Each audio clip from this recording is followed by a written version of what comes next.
will be the one presenting today.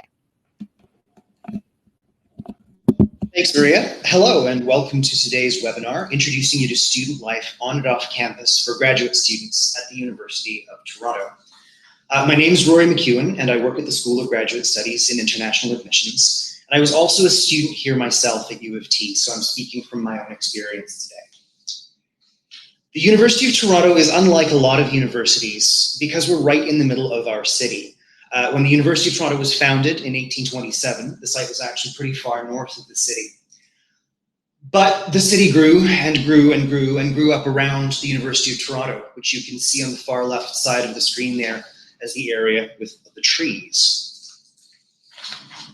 As the result is that our downtown campus has a large number of historic buildings in a green park-like setting with skyscrapers on 3 sides. This was a viewing party for a lunar eclipse. This also means that for most of our graduate programs, students are living and studying in the middle of North America's 4th largest city. Our university is as large and diverse as the city itself, with 3 campuses. In the west, U of T Mississauga is surrounded by green space. In the east, U of T Scarborough sits on the edge of a beautiful ravine. And in the center of it all, our St. George campus is right downtown. Students often ask which campus they'll be studying at, and that's actually determined by your program. The University of Toronto Scarborough is home to graduate students from many science departments as they research in their supervisors' labs. The campus also hosts 3 graduate departments of its own: environmental science, accounting and finance, and psychological clinical science. About an hour from the downtown campus, UTSC is a welcoming and close-knit community. At the other end of the city, west of downtown, the Institute for Management and Innovation at U of T Mississauga is the main division offering graduate studies at the UTM campus. IMI offers programs in sustainability management, forensic accounting, urban innovation, management and professional accounting, and management of innovation. UTM is connected to the St. George campus by a shuttle bus that is free for students whose programs are in Mississauga. This is important because UTM is far enough out of the city, but there are a few other residents there other than students. One of them is pictured here. But the focus today won't be on programs, it's going to be on student life outside the classroom. I always find that a strange phrase to use for graduate students, because so much of what graduate students learn, they learn outside of classrooms anyway, in the library, in the lab, in the workroom on a group project. But it is important for you to know what to expect in the way of programs and services and what to expect of the graduate community at the University of Toronto. So I'm going to try to give you a brief overview of what resources there are for graduate students. Let's start with the campus-wide services. The Office of Student Life offers resources to students at all levels of study. They manage accessibility services for students with any kind of disability. The Academic Success Center also offers resources, training, workshops, and support groups to help students develop strategies for more effective study. The university also provides health services, career education, and specialized services for international students. From orientation events aimed at our international students, to language practice, to immigration advice for students who want to stay in Canada after they graduate, the Centre for International Experience makes sure that our diverse international students feel at home. But a lot of the activities and resources for U of T students are coordinated by the students themselves. Every department has an undergraduate and a graduate course union. Students elect representatives to organize social and academic events. They may organize reading and study groups, conferences and symposia, pub nights and excursions. Some departments even publish peer-reviewed journals in their own field. These groups also play an important role in bringing student concerns to faculty members, and they're part of the larger tri-campus Graduate Students Union. The Graduate Student Union, or GSU, provides a number of important services for its members. They represent the interests of graduate students to university administration. They also run a group health and dental plan to cover health costs not covered by the basic UHIP insurance plan. And for recreation, they operate a small pub and have a gym that hosts intramural volleyball and badminton leagues. More broadly, across the 3 campuses, students run over 900 officially recognized clubs. Clubs can be based on students' cultures, their interests, or their activities. Each campus, for instance, has its own radio station. Events organized by these groups can be an amazing learning experience as students meet fellow students from around the world. Being part of a student body as diverse as we have at U of T means that all our students can gain a global perspective without ever having to leave Toronto. Many of the campus clubs are also rooted in the university's traditions. Opened in 1919, Hart House is a student-run center of campus life. The building has 4 wings, including an art gallery, meeting rooms, a great hall, and a large old-fashioned gymnasium, complete with an archery range if you want to take up archery. Its pool is home to the U of T Underwater Club, devoted to scuba diving, and its dark rooms are used by the Camera Club. It provides space for student events, as well as administrative support for the clubs and committees that run its activities. For instance, it's home to the Hart House Debating Club, one of the most successful in the world, competing with Oxford, Cambridge, Yale, Sydney, and Melbourne. The picture on the lower right is when one of our teams was a finalist at Worlds, and I will admit we lost that year to the University of Ottawa. Hart House has 3 choirs, a number of bands, orchestras, and smaller chamber ensembles, as well as a fully equipped theatre, one of several on campus. The School of Graduate Studies also provides space for on-campus activities organized by graduate students. Grad Room is a multi-purpose space with open study on the ground floor and an underground multi-purpose space that hosts discussion groups, academic presentations, and a number of programs designed to promote student success. The School of Graduate Studies runs a program known as the Graduate Professional Skills Program, or GPS. GPS partners with offices across all 3 campuses to provide training that students need to succeed in their programs and after they graduate. They give programs and workshops for students to develop key skills in 4 areas. Research competency, so students can find their way around the university's 40+ libraries. Teaching, communication skills, personal management and effectiveness. The commitment level can vary from 2-hour workshops to 6-week courses, and all these programs are free to all graduate students. A major player in that is the Graduate Center for Academic Communication. At the GCAC, 3 full-time faculty members and a large number of part-time experts help train students in academic conversation skills, how to edit their own work, how to expand small research projects into articles that will be published in peer-reviewed journals.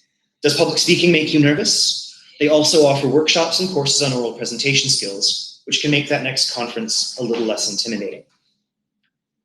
The university also believes that healthy minds need healthy bodies, and on-campus athletics are well supported. There are state-of-the-art exercise facilities on all 3 campuses, including the brand new Goldring Center for High Performance Sport and newly created artificial turf fields for field hockey. A highlight includes the facilities built for the 2015 Pan Am Games, including a world-class aquatic complex at U of T Scarborough. There are plenty of opportunities for students to play in organized sports, whether intramurals on campus against other U of T students, or at the varsity level playing against other universities. Or just as often, there's informal sports.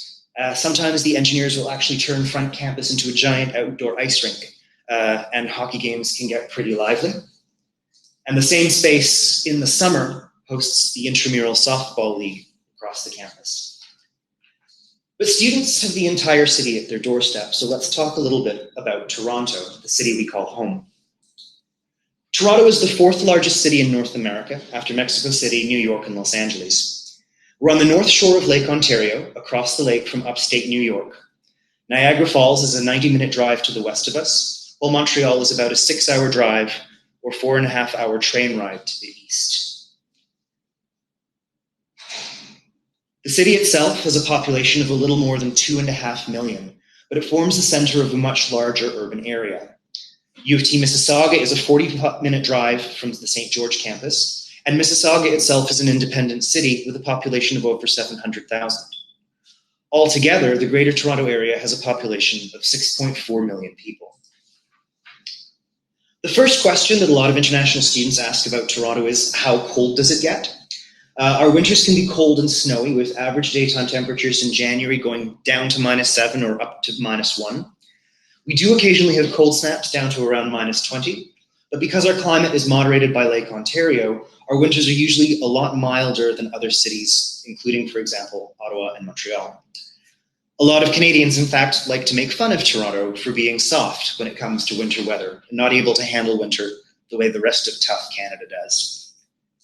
I'd have to say that spring in Ontario is not much of a distinct season. We sort of wobble back and forth between winter and summer before fully accelerating into summer. And once summer comes, it's hot, with temperatures usually in the high 20s. When you factor in humidity and the way a city can retain heat after sundown, it means that most Torontonians really love their air conditioning, especially if they want to sleep at night. In July and August, the Toronto Islands and waterfront are busy as people go to the lake to escape the heat. In September, things start to cool off. I've always found that U of T looks at its best just after students have returned for the start of the school year. The color of the autumn leaves always makes campus feel like home to me. And just who calls Toronto home? Toronto's multicultural population means you can find a cultural community no matter where you're from. More than 50% of its residents are from visible minorities and were actually born outside of Toronto. The city, that is to say the city government, takes this very seriously and offers programs and services in 160 languages to residents of Toronto. It's one of North America's safest cities, and it's also one of the most welcoming places in the world for the LGBTQ community, with one of the largest pride festivals in North America hosted here every summer. If you're passionate about food, those multicultural communities mean that you can find amazing restaurants. Greek, Korean, Chinese, Brazilian, Italian, Indian, Ethiopian, just name the culture and you can probably find a group, an enclave, or a community from that culture. Just to the south of St. George campus, for example, Kensington Market reflects this diversity. Over the years, it's been home to waves of newcomers to Toronto as different waves of immigrants have come to Canada. It's right next to Toronto's third Chinatown. We have 4. And in the 1930s, it was the center of Toronto's Jewish community. In the 1950s, large numbers of Portuguese immigrants came, followed by Vietnamese newcomers in the 1960s and 70s. It's become one of Canada's coolest neighborhoods, with high-end restaurants and tapas bars next to thrift shops, fruit stores, and Portuguese fish markets. The city is also a major center for the arts, with galleries and museums scattered through the city. We're home to the National Ballet, the Toronto Symphony Orchestra, and the Canadian Opera Company. The Canadian Stage Company and Soul Pepper are 2 of our largest theatre companies, with dozens of smaller ensembles. We're also a short drive from both the Stratford Festival and the Shaw Festival, 2 of North America's largest and most important theatre festivals. So on the topic of that short drive, let's talk a little bit about how to get to and from Toronto and how to get around the city. Toronto is served by 2 international airports. The large main airport is Pearson Airport, about a 25-minute train ride northwest of downtown. It has direct flights to Mexico City, Sao Paulo, Santiago, Lima, Quito, and Bogota, amongst others. That direct service is fairly inexpensive, and it's 25 minutes from Pearson Airport to Union Station in the center of downtown. We also have a smaller downtown airport on the Toronto Islands. It has direct flights to Canadian cities such as Ottawa, Montreal, and Halifax, as well as US destinations such as New York, Washington, DC, Boston, and Chicago. This means you can get from downtown Toronto to New York City in about 2 hours. While in Toronto, there are many ways to get around, but surprisingly few Torontonians own a car. Part of this is because the downtown is actually quite compact and relatively easy to walk. Bikes are a popular way for students to get around, and there's even a large and successful student club called Bike Chain, which trains students on how to repair and maintain bicycles. Personally, I usually get around by walking. I live within walking distance of the university and can rely on public transit for longer trips. Public transit in Toronto is provided by the Toronto Transit Commission, which operates a 4-line subway and light rail system, as well as an extensive network of streetcars and buses. On this slide, if you look to the center of where the left-hand branch of the yellow line crosses the green line, I've underlined in blue the 4 subway stations that serve St. George campus. The subway's fast and relatively efficient, and it certainly makes getting around in winter a lot easier. It's also important to know the transit system well while you're house hunting. I'm not going to lie, housing in Toronto is expensive. There's a single dedicated residence for graduate students. Graduate House is an apartment-style residence that houses 426 students at any one time. A large number of graduate students live in 2 large apartment buildings that the university owns, dedicated for students with families. But with 19,000 graduate students at U of T, this means most of them live off campus. The university provides a number of resources for student house hunters, including a database of off-campus rentals and a roommate finder, because a lot of students find it cheaper to share accommodation. A studio apartment will usually start around $1,000, whereas a two-bedroom apartment, $1,500 to $2,400. So you can have significant savings by sharing with another person or with family members.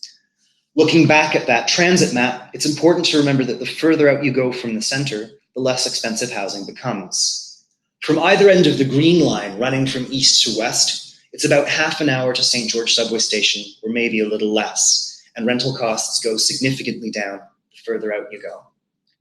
Today's presentation is pretty brief, but I hope it's given you a sense of what it's like to live in Toronto, and I hope it will let you decide whether or not you want to call Toronto home. Thank you so much. Thanks, Rory, for the presentation. Now, without further ado, I would like to introduce Kyle Jorgenson Lane, representative at the University of Ottawa, who will be presenting today. All right. Thank you very much, Maria. Thank you very much, everyone, for joining the webinar today. It's a pleasure to be here.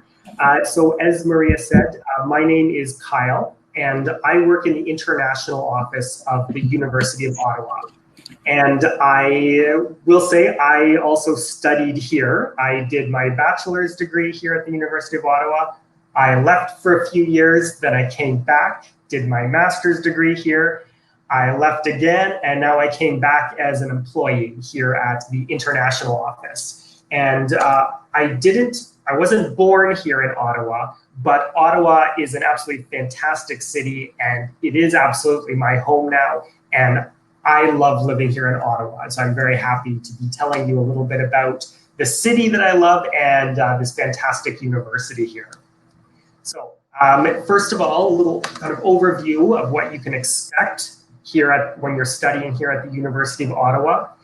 First, we're doing cutting edge research. So while you're spending time here for whatever type of activity you might be doing, you are going to be surrounded by people doing some really world-class research, really at the edge of their domain of expertise.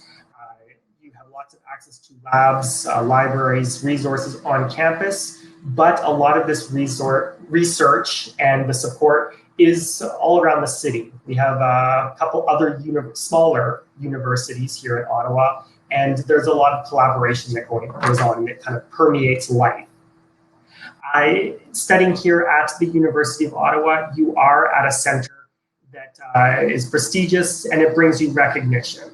Studying here at the University of Ottawa is something to add to your CV. It shows you were at a world-recognized university, an institution, and it sets you up for continued life here in Ottawa, here in Canada, or wherever you might end up going in the world. And we do work to support research, but we also make sure that you as a student, you have the resources necessary to be successful in every aspect of your life. So we work to make sure that there are open study spaces like the ones you see here on the screen, but there are private study rooms. Graduate students, master's or PhD students, are given dedicated workspaces. Master's students normally have to share, but if you're a PhD student, the vast majority, you're given dedicated offices with a key. You can set up your workspace, and you know that you have a place where you can conduct your work and be successful in whatever you're working on. Of course, you have to get out of the classroom and the lab sometimes. So we do work to make sure that there are activities and opportunities for everyone to be included. There's lots of extracurricular activities. You can learn hockey if you would like. It's not mandatory, but it can be a great opportunity. There are the official varsity teams where you are officially representing the university on a sports team. Those can be pretty intense. So there's lots of opportunities also for you to join more informal teams, just for you to have the occasional game, soccer, football on the weekends or in the evenings to suit your schedules. For us, internationalization is incredibly important. We view that as it permeates throughout the campus. Going into the labs, you will be working with people from all around the world. We have professors, we have students, we have administrators from, I think, about 180 different countries. And this is shown on our campus. There's lots of festivals, lots of activities that are officially organized by the university, but there are also a lot of student club activities where groups of students group together to form a club and put on different activities. Some of those activities might be more formal or professional oriented, but many of them are working to support internationalization. For example, if you notice, as an example, if you're from Mexico, if you find there is no Mexican club on campus, you could form up a club, a Mexican student association with other Mexican students. You could apply for a small amount of money and you could put on a festival, perhaps Cinco de Mayo. You can teach everyone about your culture and you will have opportunities to learn about other people's cultures. And overall here in Ottawa, we pride ourselves on the very high quality of life that you can expect. The city of Ottawa is in fact the capital city of Canada. It's not Toronto, as sometimes thought. But even though we're the capital city, we're not giant. We have a population of about 1 million people. So that means that you can find a lot of the things that you might be looking for. We have shopping centers, there's transportation centers, there's lots of resources for you, but it's not overwhelming. A lot of the time you can walk to most of the places you need to get. For us, if you have to travel an hour, that's far. It's not a giant city and there's a lot of open space and it doesn't feel too overwhelming, which is, it offers a nice balance between big city life and the ease of life of a smaller town. As I mentioned, it is the capital city of Canada. The photo you see there is the National Parliament of Canada. It's where the federal government sits. And you can see that building from campus. In fact, if I look out my window and strain around the corner a little bit, I can see the Parliament from my office. So it's very close to the campus here. We're right downtown. And this means that a lot of our professors, a lot of our students, the people who are connected here at the university, they have pretty privileged access to government as well. That means people working directly in political offices, but also in embassies, NGO headquarters, company offices. There's a lot of these types of connections and a lot of opportunities to really branch out and integrate yourself into the larger world right on the edge of campus here in Ottawa. And then very importantly, we do want to make sure that while you're here in Ottawa, whatever you're doing, we want to make sure that you are academically, professionally, and personally successful. You can't just focus on one thing. We do want to make sure that you are supported and you can achieve all these elements of success in your life. So, Ottawa, the city, despite being the capital city, is probably not the best known Canadian city. So not everyone is always aware of where it is. So I'll try zooming in a little bit here. Hopefully you know where Canada is. As you look on the little circle on the right, you can see Ottawa there in the center. And you'll see there are several cities that aren't too far away. Toronto is not too far. You can get there very easily by train, by plane, by car. There's more than hourly buses going to Toronto if you ever want to go there. Montreal is even closer. And Ottawa, I personally find, is a fantastic place to live and study. You get a bit of a smaller city feeling for your daily life, but you have access to those much larger cities, Montreal, Toronto, New York City. You can get to these centers quite easily for a weekend. So if you want to go see a big show, you want to go have a weekend in one of the big cities, access to conferences, activities that are happening there, they're all very accessible. I have a couple little Google Maps to zoom in a little bit more. Here you see the larger Ottawa area, and you'll see a rather large river that cuts through the top left of the map. That is the Ottawa River, and it is in fact the border between two Canadian provinces. So on the lower half there, that is Ottawa, and it's in the province of Ontario. That is an English-speaking province. However, if you cross the river, you cross into a different city and a different province, the province of Quebec, that you may have heard of. The province of Quebec is a French-speaking province. So we're right on the border with Quebec. This means that the city of Ottawa is very bilingual. That means that you will find English and French all over the place in the city. Most signs, most public services are posted in both languages. Now, if you do not speak both languages, don't worry. The bilingualism is a nice opportunity, but it is not required to have a successful, productive life here in Ottawa. Ottawa being on the Ontario side, it is, I would say, English first. So if you walk into a store, the shopkeeper will say, hello. However, if you want to speak in French, you can then switch over to French and say bonjour. The majority of people will be able to switch over and talk to you in French. However, if you cross the river into Quebec, the opposite is true. It's French first. So if you walk into a store, they will probably say bonjour to you first.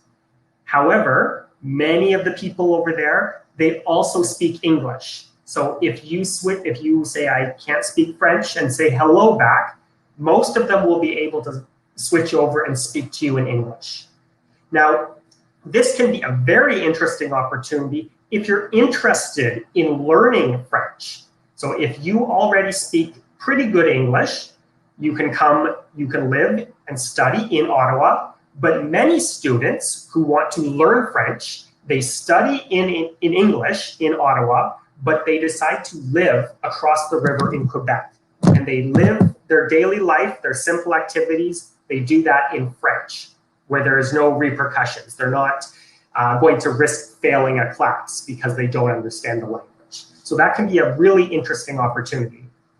Zooming in a little bit closer, you'll see on the right-hand side is where the campus is, the University of Ottawa. To the top left corner, that is the Parliament. And in between is the downtown core where you have office buildings, banks, embassies, all of that kind of thing. So it's right there, right beside campus. And if you move to the right of the university, you get an area called Sandy Hill. This is a residential area with lots of little houses. Many, many students live there. And you can see it's walking distance. You can get to campus by foot in about 10 minutes if you wanted.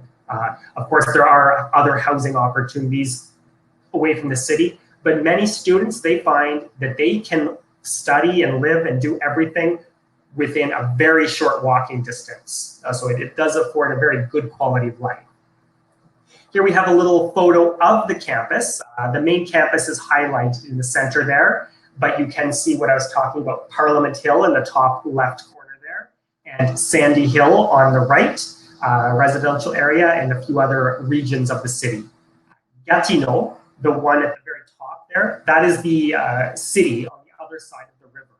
That's in Quebec, the French-speaking part of Canada. Now, a couple little statistics for you to have a look at there. Besides the city of Ottawa being very bilingual, the University of Ottawa itself is officially bilingual. We are, in fact, the world's largest French-English bilingual university. This means that many students and many professors work and study in both English and French. But this is an option. It is not mandatory. We have many, many students who arrive here in Ottawa and they study and they live and they work 100% in English.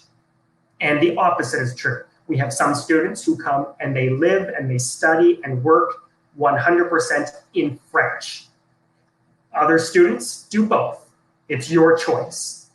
If you want help learning another language, we can help there.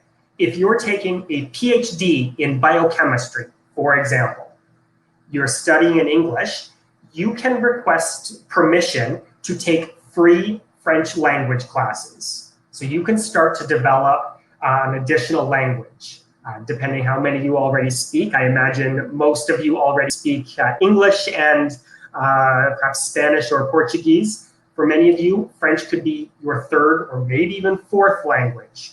It's a great opportunity to develop that skill here in Ottawa. As I was saying, Ottawa offers a very good quality of life. You can expect that when you come here. It's consistently ranked among one of the best qualities of life in Canada and even around the world. We do work, even though the city itself is very safe, the university is constantly working to make sure that we protect our students and people on campus to make sure that you are always safe when you're here in Ottawa and on campus. As I was kind of alluding to before, we are very dedicated to your success. We have a lot of different resources on campus, one being our Academic Writing Help Center. This is a place where you can go to get tips on how to improve your writing. So you may be working on your thesis and may be struggling with the certain stylistic requirements, certain things that your program requires or your professor has asked you to improve. We can help you improve that. I will point out on the right-hand side a few different support services we offer. One very fun one is the pet therapy. So on Friday afternoons, you can go and play with puppies on campus. So if you're feeling stressed, nothing better than playing around with some dogs to relieve some of the stress you get from studying and working too hard. We do specifically work to support international students through our Mentor Center. That's here in the international office where I work. And we do work to have students who are from different regions of the world, and they're employed, they're paid employees while they're studying to help students from their respective regions. So they may be able to help bridge some of those cultural challenges, those cultural misunderstandings when you first get here. They can be a great resource to make sure that you are supported while you're here. I do have a little video here, I hope. Perhaps not. Sorry, it appears that the videos do not work, so I apologize for that. Very quickly, the University of Ottawa, we are ranked 69th based on our contribution to the UN Sustainable Development Goals, and you can see that throughout campus. A lot of the activities that are being done are working towards achievement of these goals and supporting the achievement of these goals.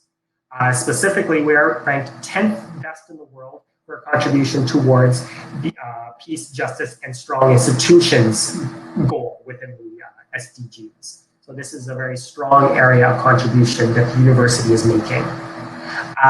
We are constantly working on investing in new infrastructure. These are 4 of the newest buildings we have on campus. The top left is our advanced research complex, where we have a lot of physics work being done. The Max Planck Institute. Interestingly, right across the street from that building is our explosions lab. So we have engineering students blowing things up with explosions. And on the other side of the street, we have physicists working with particle physics and light. And it's a testament to the engineering that they've managed to build these 2 buildings so close together without causing problems for each other. The Learning Center in the bottom left corner there, this is purely student workspace. There are private rooms where you can book out to work with groups on a given project.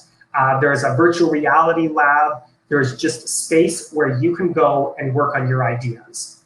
Our Faculty of Social Sciences in the top right corner there, that it has a 5-story tall living wall. I think it's the tallest in North America, if I'm not mistaken. And this building is a fantastic place to work as well. And I will point out that our Faculty of Social Sciences, being situated here in the capital city, is particularly well supported with the amount of funding it receives and the infrastructure around it. Finally, in the STEM facility in the bottom right corner, this is the very newest building, and it has a lot of workspace, labs for students. You have access to woodworking, metalworks. You have access to free 3D printers if you want, where you can go and work on your projects. I have a few photos here to kind of give you an idea of what you might expect on campus. Some of the things you might be doing, things you'd be exposed to, depending on what you're doing, of course. Lots of different activities. Beyond campus, there are a lot of things being done around the city, particularly a industrial park to the west of the city called Kanata North, not Canada North, Kanata North. And it's an industrial park where the University of Ottawa specifically works with several private companies to address research questions and also to give students practical, real-world work experiences. So these types of opportunities exist around the city as well.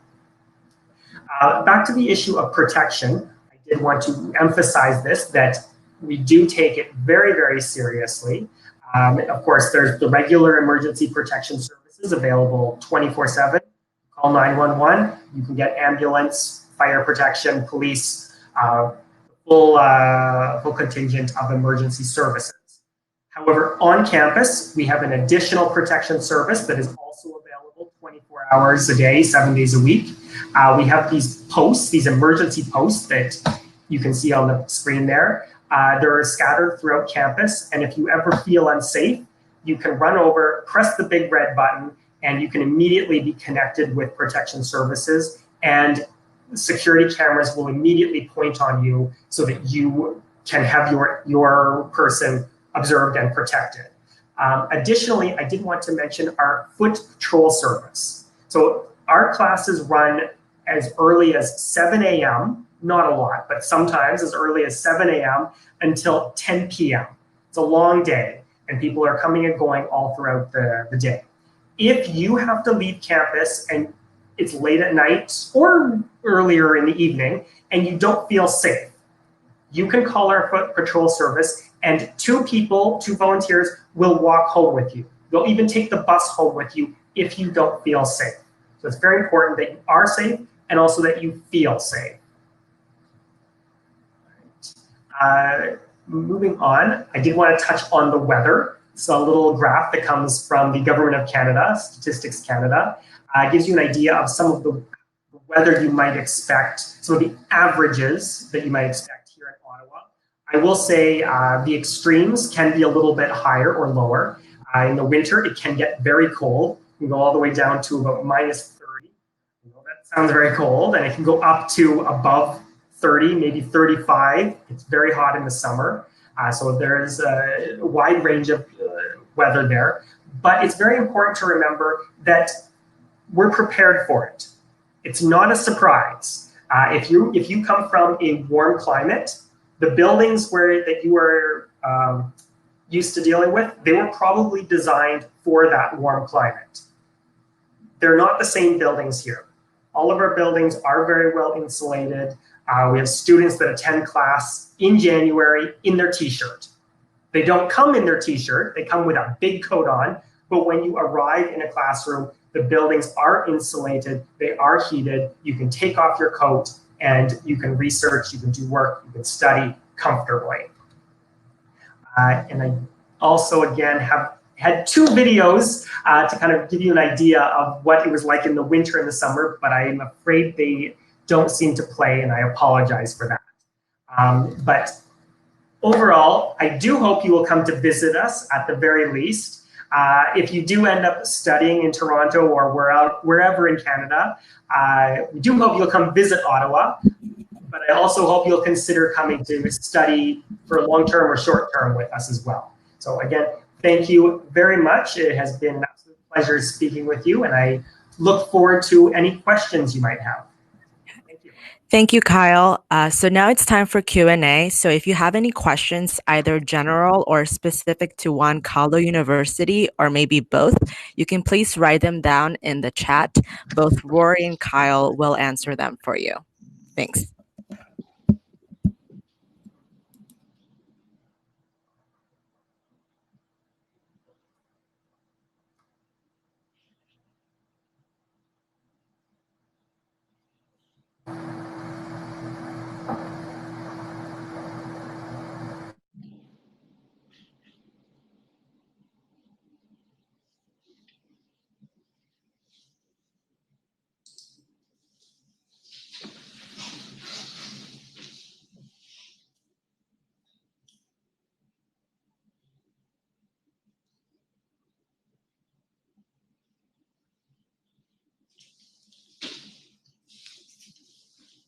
So I'm seeing a question from Triana. Can you hear me, Triana? Can you let me know if you can hear me? Can anyone hear? Okay, great. So at the University of Toronto, graduate admissions are very decentralized. We have 86 different graduate departments running their own admissions processes. Some of them do require GRE scores, but most do not. I'm going to get you a quick link so you can actually find that information for all programs. On our website, we have a set of fact sheets for prospective students, and it answers a series of standard questions. And the second question for every program is whether any tests are required in addition to English language proficiency tests. So I'm just going to drop that link for you into the chat so you can pull it up and check the program you're interested in.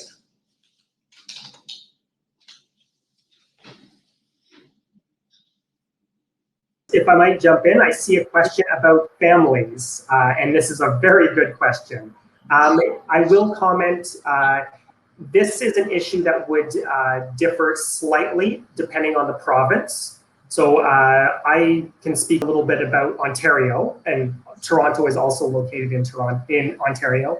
But if you do decide to study in a different province in Canada, you would want to confirm exactly the details for the province where you're looking to study. In essence, here in Ontario, if you come as a student, so you're coming to study your bachelor's degree, master's degree, PhD, you will get a study permit. That's your immigration document so you can come to Canada. Your family, your dependents, so your spouse and your children can also receive documentation. So your spouse could receive a work permit so they can work, and your children, if they are under the age of 18, can receive permission to go to the public schools for free. So that means if you have two, I think it was 2 or 3 children, 2 and 3 year olds, a little bit young, the normal kindergarten system starts at around age 4 or 5 here in Canada, or in Ontario. Your children would be able to enroll in the regular school system for free. Here in Ottawa, your students would, your children would be able to either study in the English school system or the French school system. We have 2 beside parallel systems. So you would choose which language you want your kids to go to school in, but it would be free. If you have a child who's age 2 or 3, they would be put in daycare. And unfortunately, daycare is not a publicly funded, fully funded service here in Ontario. So just like Canadian citizens, you would have to either find someone to take care of them or pay to put them in a daycare. So if I could jump in, the University of Toronto has 3 different services that would help with this. The first is the Family Care Office. 1 in 4 students will at some point in their university career be the primary caregiver for a family member, whether that's a child, a brother or sister who's younger than you are, a sick parent. And the Family Care Office provides resources and support for students who are looking after their family or looking after family members. And I'm just dropping the link to their website in the chat box there. We also have The university owns 2 large apartment buildings quite close to campus for student family housing, and the only students who are allowed to live there are either students who've come to Toronto with family members coming along with them, or in some cases, they'll also allow students with disabilities to live there with a roommate who can help look after them. So when my friend Patrick was doing his master's, Patrick is legally blind, so he shared an apartment with a friend at student family housing, so the friend could provide a little bit of support. And I've just added that link to the chat box as well. After that, I'm going to scroll up and see what other questions we can find. Quickly on the issue of cost, I will quickly answer. That's a tricky question to answer just because there is a lot of variation. On the whole, a master's degree in science or engineering, very, very broadly, is going to be about 20,000 Canadian dollars per year for the full 12 months. Some of the programs would be 2 years long. That is kind of your full maximum price range. There are different funding options there, and it really depends on the situation. Rory, did you want to add anything about cost? Yeah, at U of T, if you're doing engineering, you really are looking at 2 very different streams. We have the 2-year Master of Applied Science, where students are funded to do their research. Extremely competitive, I'm not going to lie, but that means that tuition is covered by funding from the department you're in. A Master of Engineering, which is usually completed in one single semester, it's quite intensive. Tuition is actually a little over $60,000 for the 1-year Master of Engineering, but a lot of courses are packed into that, so students get a lot of experience. And there is also the option of stretching it out to do it over 2 years for about the same overall cost. If I might move on down, question about a postdoc. Postdocs, I suspect, are going to be a little bit similar at U of T and other universities. A postdoc is a little bit different than a full student program. It sometimes helps to think of a postdoc as more of a professional program. This means that it really depends on who's hiring. Different professors will receive different funding packages. They will receive money to do different research projects, and they will decide where they're able to hire someone in a postdoc position. So essentially, there is no set application form I can give you. There's no specific deadline. There's no specific link I can give you for all the postdoc opportunities. A big part of doing a postdoc would be networking. A lot like finding a job, it requires reaching out to different professors in your area of expertise to find out if they are willing to collaborate with you and if they might have resources to support you. I'd say the same thing. Some of our students, sorry, let me rephrase that. Almost all our postdocs in the social sciences and humanities are coming to the university bringing funding with them. They've won a research award, often from their home country. In the sciences, whether it's the life sciences or the physical sciences, it's usually the situation that Kyle described, where a recently completed PhD student will have been at conferences, will have made contact with experts in their field, and that person may have an opening in their lab. Sorry, go ahead. I was just going to say, is it postdocs or the next question?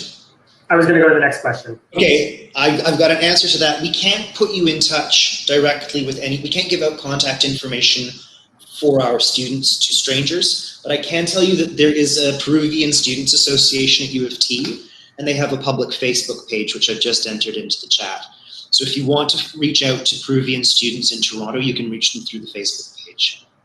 It's very similar here at University of Ottawa. Unfortunately, we can't start matching you up and matching you up with those Peruvian students. However, we do have the mentors here. We don't have specifically a Peruvian mentor at the moment. However, we do have mentors from the Latin American region who might be able to talk more generally about their experience from the region, but individually putting you in touch with the students, unfortunately, it's not feasible. The next question, in terms of a career, professional development environment, specifically in international development. Broadly speaking, for all fields, the University of Ottawa, we do have career services. If you want to work on your interview skills, you want to work on your CV, you want to volunteer, if you want to sometimes officially do an internship as part of your program, there are different options available. Specifically in international development, we do have a lot of opportunities being located in the capital. Many of our students who are working and researching in international development will find opportunities with NGOs and with embassies. I would say that you've got good opportunities for international development, professionally speaking, at both universities. The University of Ottawa, as Kyle was saying, has close connections to the Canadian federal government, to embassies in Ottawa, to all the NGOs.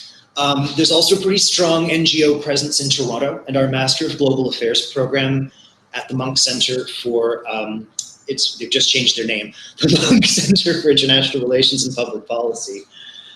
I've probably got the name wrong, but they have a very strong historic tie to the G20 and the G20 research group, where students actually engage in monitoring research, etc., for the G20. So it's all going to depend on what niche you really want to get into, what aspect of international development interests you. Our economics department is very strong on development economics, so if that's what interests you, that's an 8-month master's program. But as Kyle was saying, there are those really strong ties to government in Ottawa.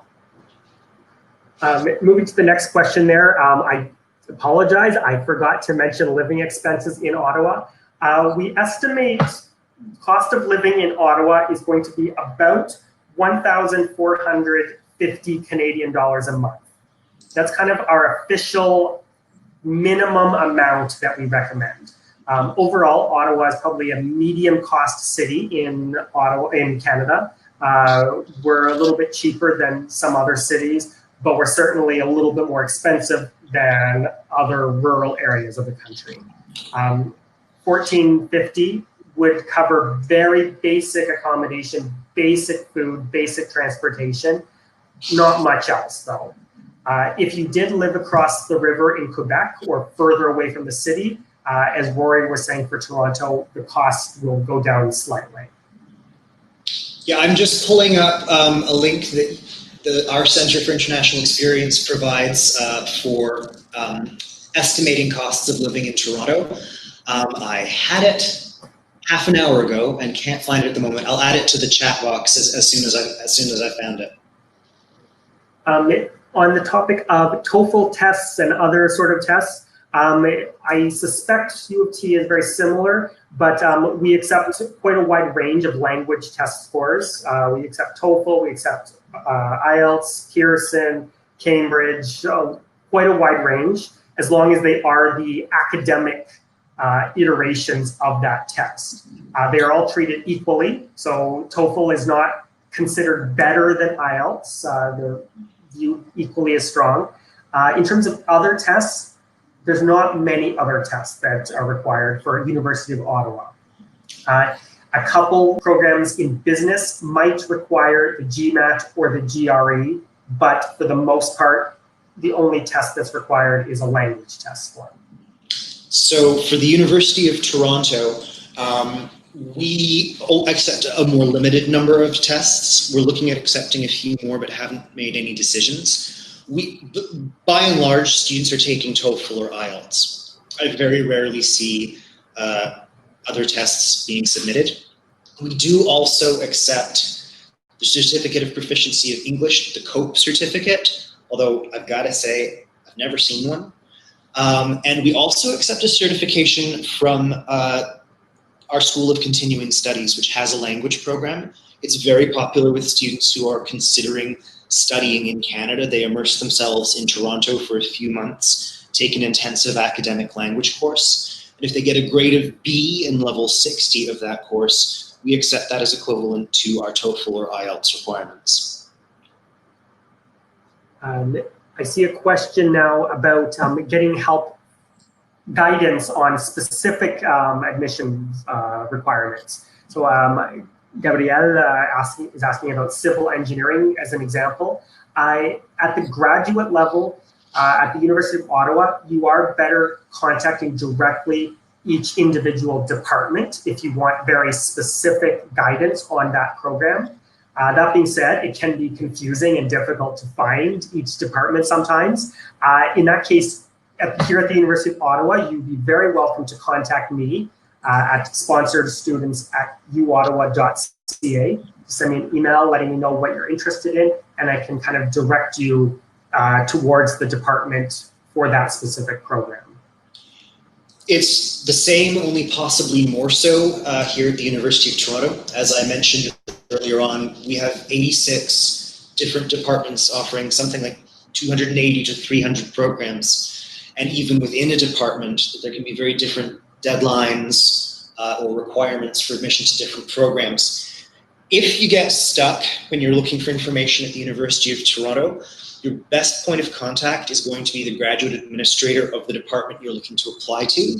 And I've just posted a link in the chat box with a directory of all our graduate units. So for civil engineering as an example, if you scroll down through that, you'll find that they have a dedicated admissions and recruitment officer named Allison Morley, and her contact information is there. Make Allison's life easy. Don't ask questions that are clearly answered on the civil engineering website. So have a good read through that before you contact her. She's happy to clear up any confusions or give any information that's not on their site. Rory, there's a question there asking about U of T financial aid programs. Yep. So at the graduate level, the University of Toronto has two very, very different streams. There are our research-focused programs, which in the life sciences and physical sciences, if you're doing a PhD or a research-based Master's of Science, you are automatically considered and automatically funded if you are admitted. They will not admit students to the PhD program without having funding support for them. For Master of Arts programs, it's variable, even in the research-based programs, whether or not departments provide funding. And that's something you're going to want to look at very closely on the departmental website. Outside of the research stream, in the professional programs, there's really very little in the way of financial aid available.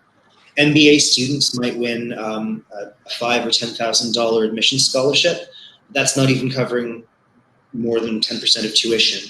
So it's important if you're coming into a professional program to have a plan in place to pay for your degree. And I would say for University of Ottawa, the situation is pretty much identical in terms of, it depends on the program, and research intensity really makes a difference on the level of funding availability. I have a rather complex question from Bruna. You're asking about DELF and French requirements and prioritization of French students. That I think there might be mixing a couple little issues up there. Very briefly, there are different scholarships available out there. Each one has different requirements. If you are interested in studying in French, yes, we do accept the DELF test. However, the exact requirement will depend on the program.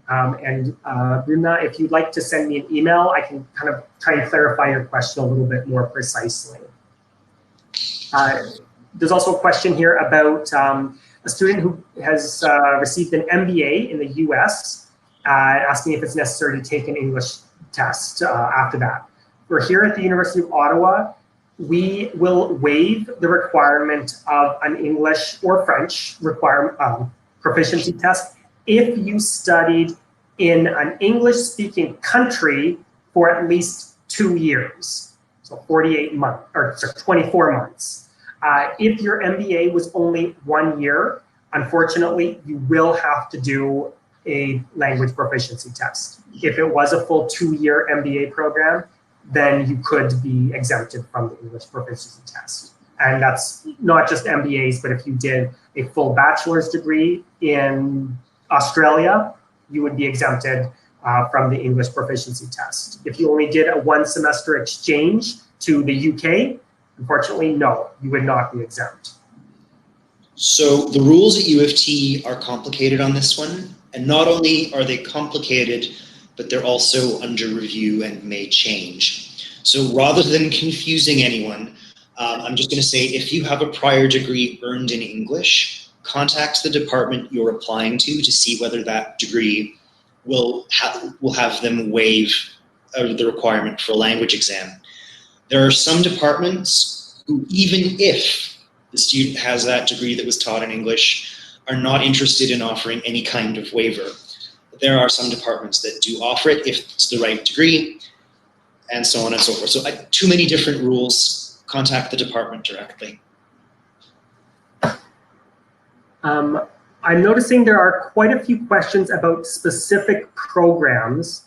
I might suggest that if you have questions about admission requirements for a specific program, that you contact us directly, because the requirements will be different for every individual program. I don't know, Rory, if that sounds all right to you, just because we are running a little bit late now. That sounds good to me. If it's very program specific, we don't want to answer just one person while the rest of the chat waits. I see a question about kind of where you might be able to get internships, things like that. There are internships. There are students who have got internships with specific companies, such as Google and Microsoft, but they are, of course, as you'd imagine, competitive, and it really depends on what's available. They are professional experiences. It's similar at U of T. Our professional master's programs often include an internship. The departments work very hard to maintain good relationships with key employers who can provide those placements. But in the end, it's down to the individual students to make the good impression, to land the internship, and to persuade the company that they're going to be an asset to the company. So we can never guarantee in a program where there's a required internship that you'll get it. That is entirely incumbent on you. The department can coach you, the department can help you with your resume and cover letter, and they usually do, but they can't put in writing a guarantee that yes, you'll get an internship with the company of your choice. There's also some questions, again, about scholarships. Similar to what Rory was saying, professional programs, particularly MBAs, for example, generally there are not full scholarships. The vast majority of funding opportunities comes with research. The professional programs, you do need to find an external source of funding for those types of things. And same with student associations. If you would like to contact us, we can kind of point you in the right direction where you might be able to find groups of students. Mexican Student Association, I see there. I personally don't know exactly the contact information for them, but we can certainly help find what might be available. U of T's group has a Facebook page, which I'm dropping into the chat box.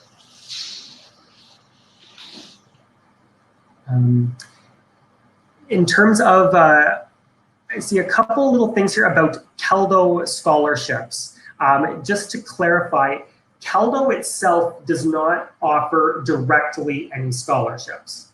CALDO, U of T and U of Ottawa, we are members of CALDO, and we work with local funding agencies. So it really depends on what is available in your country. So for example, in Mexico, there's CONACYT. In Brazil, there's CAPES or CMPQ, Ecuador, SENACYT, and the list goes on. We sign different agreements with them to do co-funding, where we work to support those scholarships, but the scholarships are not coming directly from CALDO, and they are dependent on the funding agencies that are in your country.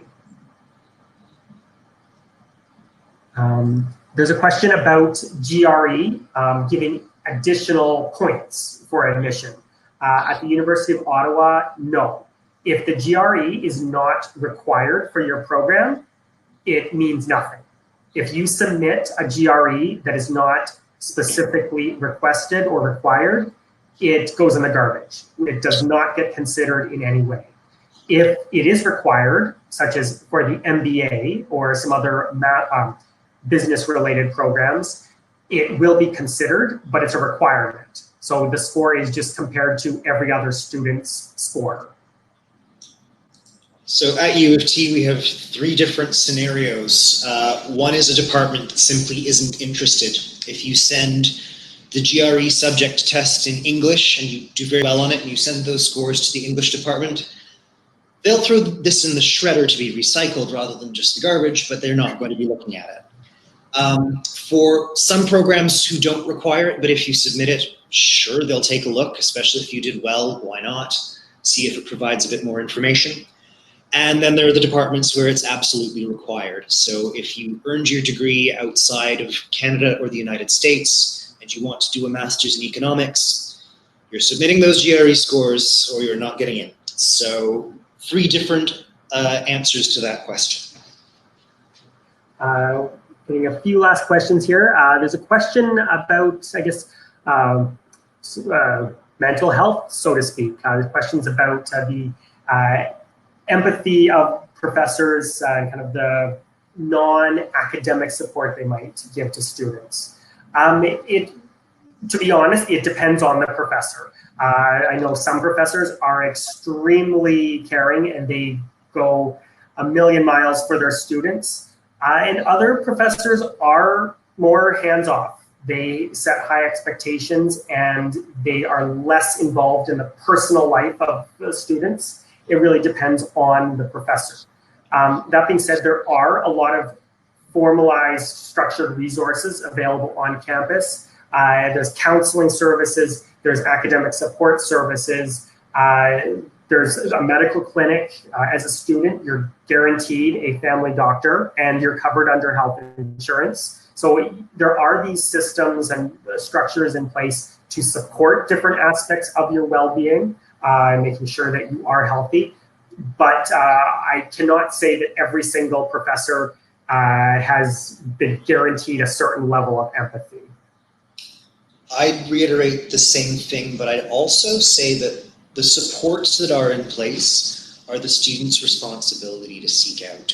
So if you have an ongoing health issue, whether it's physical or mental, the first thing you do is register with accessibility services, so appropriate formalized accommodations can be put in place. That really is the student's responsibility to make sure those preparations are in place.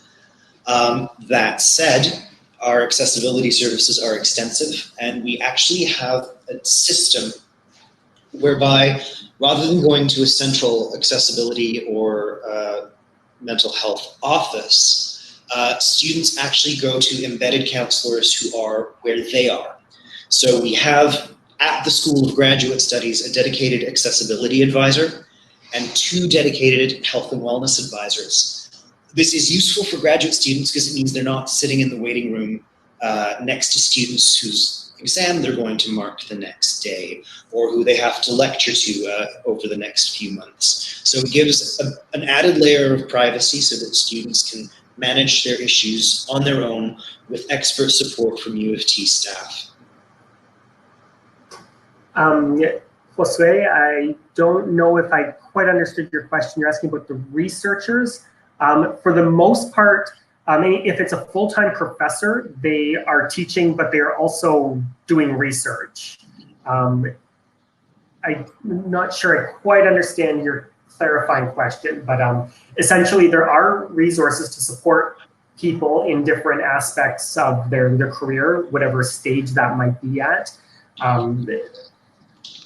But there's not a strong distinction between someone who's a teacher or a researcher. They are, in essence, the same type of thing at the university.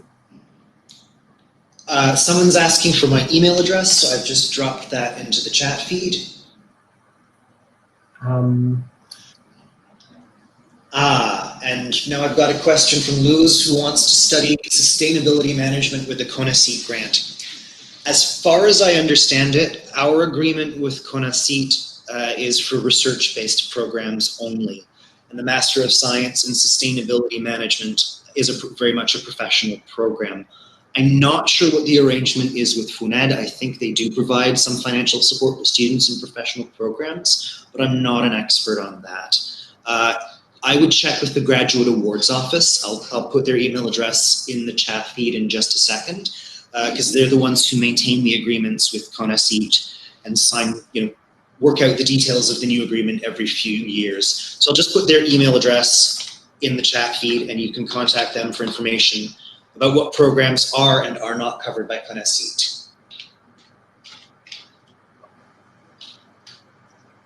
Very similar for University of Ottawa, depending on what you're interested in. We do have a research-based master's in environmental sustainability, which might be of interest to you, and that could be eligible for the CONACYT scholarship. We also have PhD programs in environmental science, but again, the master's level program is more professionally oriented. We have a question about getting an unpaid internship in a University of Toronto lab. Is there a way to work part-time? If you're a graduate student working in a lab, you should be paid. Just going to put that one out there. I'm also not a qualified immigration advisor, so please don't take this as immigration advice. But many study permits allow students to work on campus up to full-time. Don't do it, you need to study. And part-time off campus as long as they're registered as students. The language on those study permits varies, so don't take this as immigration advice. Look into your own specific case. Yes, very similar here as well. I believe that they do have to formally register you either as a visiting research student, or they have to be paying you in order for you to be covered under university insurance. So if you're doing volunteer work with no formal recognition, that is technically not allowed. Yeah. So I realize now that Kyle's speaking that I may have misunderstood the question. I thought you were talking about coming to do a degree here and in addition working or doing internships on the side. U of T does have an international visiting graduate student program where students can come to do research under the supervision of a U of T faculty member. They are registered as students and are considered full-time students, but usually with the pressures, and there usually isn't any financial support from the Toronto side. But usually these visits are intensive and there's no time to work on the side. That also gets a bit complicated around immigration issues, so I'd rather not muddy the waters. If you're looking at doing a visiting research trip, I'll put the link for the International Visiting Graduate Student Program into the chat feed. Please take a look at that, and then if you don't find the information that you need, by all means contact sgs.international@utoronto.ca.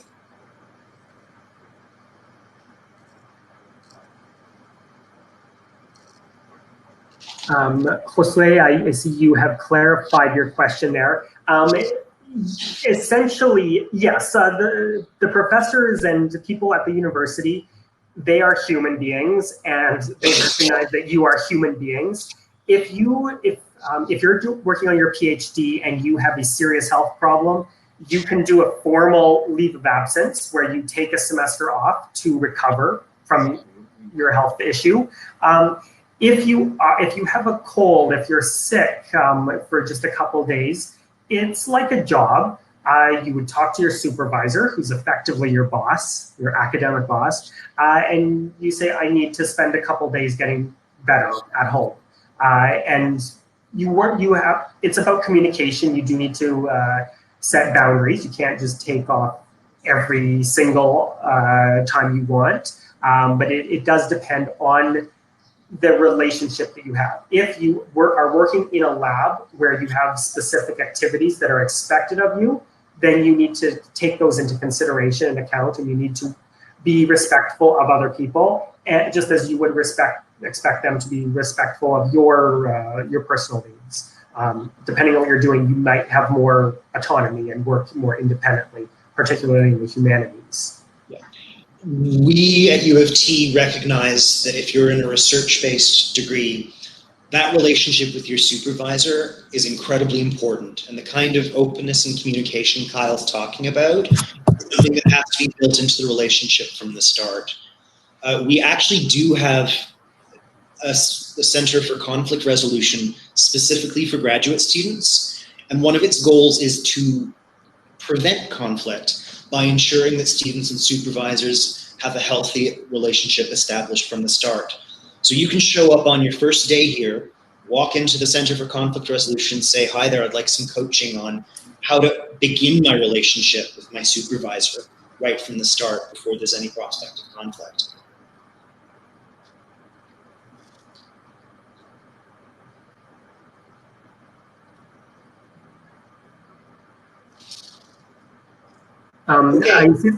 Sorry, go ahead, Rory. One person's asking how to build a strong profile to apply to Toronto, and the answer is going to be the same for Ottawa. Do well in your courses, focus on the degree you're in now to make sure you do it well. Make sure you maintain good relationships with your professors so you can get strong references. And if you're looking at a professional program, try to make sure that you get relevant work experience for it. If you're taking time to get work experience before applying to a graduate study, ask for your references before you take that time off. Get your referees ready to write a reference in a year or two's time when they might not remember you as well. There's a couple U of T specific questions, but I think they do apply generally within Canada. Generally, if you're doing a research-based program, it is sometimes possible to receive full funding at the master's level through support from your professor and by doing research assistantships or teaching assistantships, but it does depend on the situation. It would be very difficult to say categorically that you would receive full funding like that. It really depends on the type of work you're doing, the type of program, the professor that you're working with. U of T recognized how complicated this was. So just as an example, one student is asking about, is the Master's in Computer Science fully funded? Well, computer science offers two master's programs. There's the Master of Science, which is a funded research program, and there's the Master of Science in Applied Computing, which is a course-based professional program and is not funded. However, in order to help students navigate this, I sent a list of, and I'll resend it, our list of programs links to fact sheets. And one of the fact sheets includes information on graduate funding broken down faculty by faculty and program by program. So as long as a degree has more than 5 students in any given year, you can see how much funding students in that year get. So I'll send a link to that funding dashboard as well. There's also a question about working. Generally speaking, as Roy was saying, this is a immigration question, and the only official answer you'd have to check with the Canadian Embassy to know for certain 100% what your situation is. But effectively in Canada, if you are doing a full-time academic program, not language, we'll specify that. If you're doing a full-time academic program, you will get a study permit. The study permit normally allows you to work up to 20 hours per week legally in Canada. That means that you'd be working at Starbucks, means you'd be working at a bank, you could be working at the university. You can work and be paid legally up to 20 hours per week. And that's tied to the immigration aspect. Specific universities might have different requirements, restrictions. For example, University of Ottawa, if you receive a major scholarship from the university, we do impose a limit of 10 hours per week. You can only work 10 hours per week because we expect you to do the vast majority of your time doing academic work.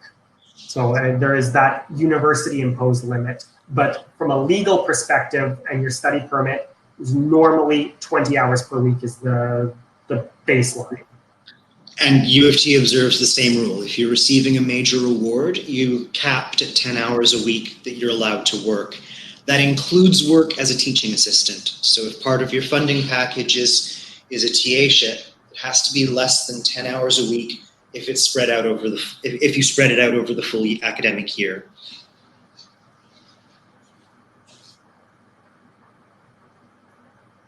All right. It's a very good question about the timeline.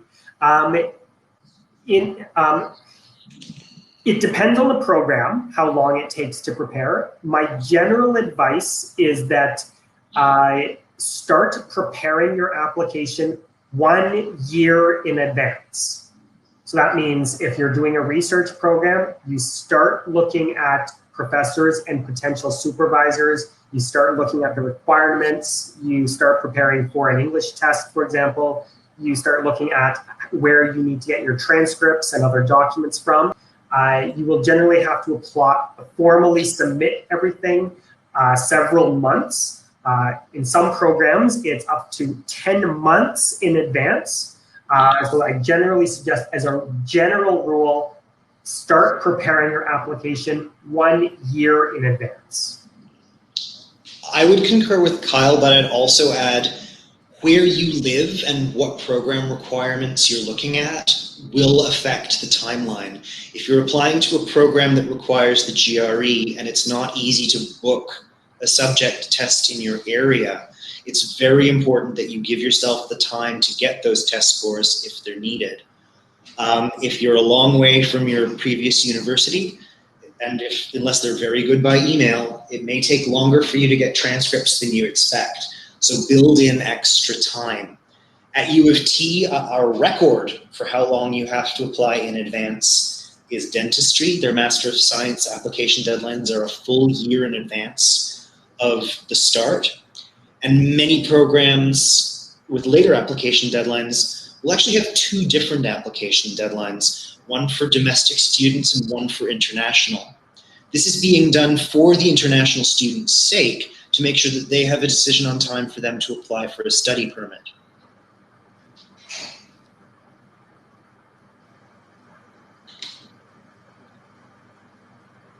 There's a question talking just about very competitive programs and identifying the specific qualities that universities might be looking for. Every program will list out the specific requirements, meaning what documents you need to submit. If there's an objective minimum, that will likely be indicated, such as an English test score. However, in terms of exactly amplifying certain qualities, that's a little bit trickier. In general, I would suggest having this kind of discussion with a supervisor. So if you do start contacting professors, identifying a professor who can supervise your research, talk with them about what types of qualities are necessary to be successful in that program. The other thing that I'll say is most admissions decisions are made by committees. The makeup of each committee will probably change from year to year. It won't be the same 3 profs in the department forever doing admissions. And so that's going to vary a bit from year to year, even within a given program. So the first thing I'd say is don't drive yourself crazy trying to get inside the heads of the admissions committee, but use your common sense. They're looking for someone who's smart. They're looking for someone who works hard. They're looking for someone who works independently, but can also work as part of a team. So everything that you think would make you a stronger applicant will probably make you a stronger applicant.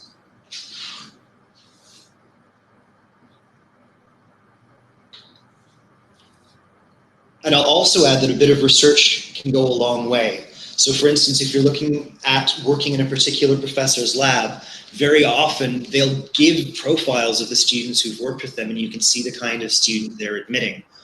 Or in some cases, they'll put very specifically that, these are the qualities we're looking for in our master's and PhD students because this is the function of the lab. As an example, the Boone lab in our Department of Molecular Genetics, they want students with a strong background in computational biology and an interest in the genomics of yeast. That's not a very common combination, so they've spelled out really clearly what it is that they're looking for. For any lab that doesn't spell it out quite so clearly, take a look at the papers that that lab is publishing and work back from that. What methodologies do they use? What approaches do they use? What are the overall targets and goals of the research in the lab? I see Diego is asking about the possible requirement of an acceptance letter from a professor who's going to be your supervisor. Here at the University of Ottawa, it will depend on the program. For all PhD programs, you do need to have a supervisor in advance. For most of the STEM fields, science, engineering, technology, math, those types of master's degrees, you will also need a supervisor in advance in order to apply or be admitted. Some of those programs, they specifically require a formal acceptance form or letter from your supervisor. In other cases, you simply need to just indicate their name, but it depends on the program. The same thing is true at U of T. In any research-based program, even where they don't require that you have a supervisor at time of admission, it's never a bad idea to be in touch with prospective supervisors to get a sense of what the department's like, to get a sense of what kind of research is valued there. For the departments where you have to have a supervisor to secure admission, the requirements will vary in the same way that Kyle said. The Institute of Medical Science wants not only a letter from a supervisor stating that they'll accept you, but also stating that they will fund you. Other departments have slightly more relaxed requirements.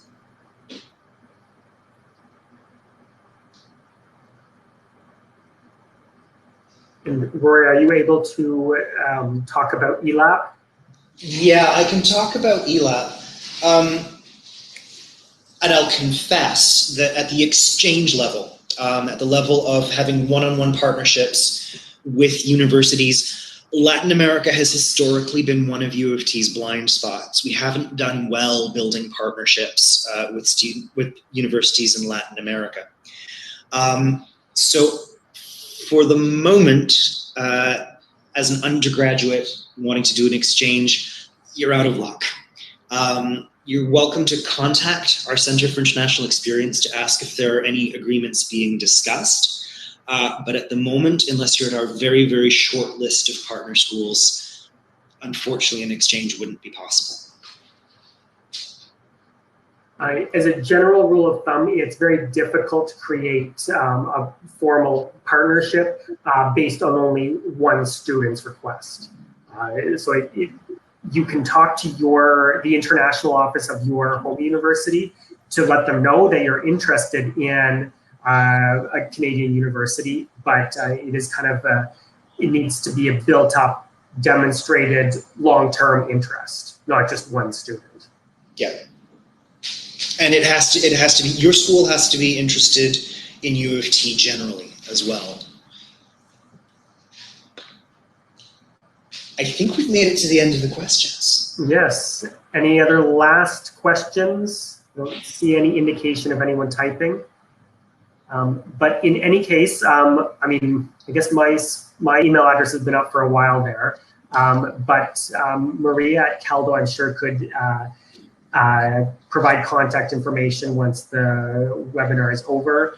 You're very welcome to contact either of us directly. Rory, I'm speaking on your behalf there, but I would be very happy to help direct you to the right source of information if we can't specifically answer your question. And in speaking for me, you spoke the truth. I'm so willing to be contacted. I've just popped my email address in there right at the bottom of the chat, so it's easy to find and you don't have to go scrolling through. I guess all that's left to do is to thank Caldo for setting this up and to thank all of you for participating today. We hope it was useful. So from me at U of T, it's goodbye and have a great day. Yes, thank you as well. From Kyle at the University of Ottawa, thank you very much.